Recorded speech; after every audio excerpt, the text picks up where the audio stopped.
નડિયાદની કથિત લઠ્ઠાકાંડમાં postmortem report સામે આવ્યો છે। રિપોર્ટમાં ફેફસા બંધ થયા હોવાથી મોત થયાનું અનુમાન વ્યક્ત કરાયું છે। આ મામલામાં સોડાની અનેક બોટલો કબજે કરી એફએસએલમાં રિપોર્ટ અર્થે મોકલાઈ છે।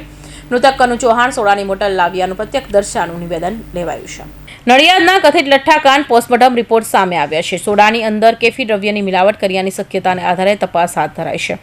સાયનાઇડ અને સોડિયમ નાઇટ્રેટ જેવા કેમિકલનો ઉપયોગ થયો છે કે નહીં તે દિશામાં તપાસ શરૂ કરાઈ છે। મોતનું ચોક્કસ કારણ પીએમના કોઝ ઓફ ડેથ અને એફએસએલના રિપોર્ટ બાદમાં આવી શકે છે। આ ઘટનામાં બ્લડ સેમ્પલ રાત્રે જ એફએસએલ માટે મોકલવામાં આવ્યા હતા। બ્લડ રિપોર્ટમાં ઇથાઇલ આલ્કોહોલ પોઈન્ટનું લેવલ 3 વ્યક્તિઓમાં પૈકી 2માં 1 પોઈન્ટ છે, જ્યારે 1 વ્યક્તિમાં 2 પોઈન્ટ છે। અને એફએસએલને મોકલેલા અને એટલે એફએસએલની અંદર તરત આવેલું છે કે મિથેનોલ અંદર મળી આવેલું નથી। હવે જે વ્યક્તિ 3 છે એ 3 વ્યક્તિનું મૃત્યુ થયેલું છે। એટલે આપણને કોઈ નજરે જોનાર વ્યક્તિ ફક્ત એટલું આપણને કીધેલું છે કે જીરા સોડા જેવી બોટલની અંદર એમણે પીધેલું છે। એમને શું પીણું પીધેલું છે, ઝેરી દ્રવ્ય શું છે, એફએસએલની અંદર જે અમે બ્લડ મોકલેલું છે બ્લડ પણ કોગ્યુલેટ મતલબ એનું ગંઠાઈ જેવું એ પ્રકારનું બ્લડ થઈ ગયેલું છે।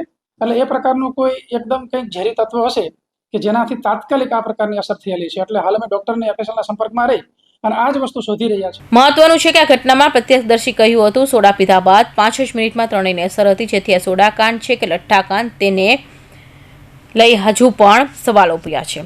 પ્રત્યક્ષદર્શી જણાવ્યું કે મૃતકો પૈકી કનુભાઈ ચૌહાણ જીરા સોડાની બોટલ લઈને આવ્યા હતા, જે સોડા ત્રણેય પીધા બાદ એક વ્યક્તિની તબિયત તુરંત જ બગડી હતી। પીએમ કરવામાં પેનલ ડોક્ટરથી પીએમ કરવામાં આવ્યો છે અને એના વિશેરાને સેમ્પલ લઈને એફએસએલ માટે એફએસએલ લેબોરેટરી મોકલી આપવામાં આવ્યા છે।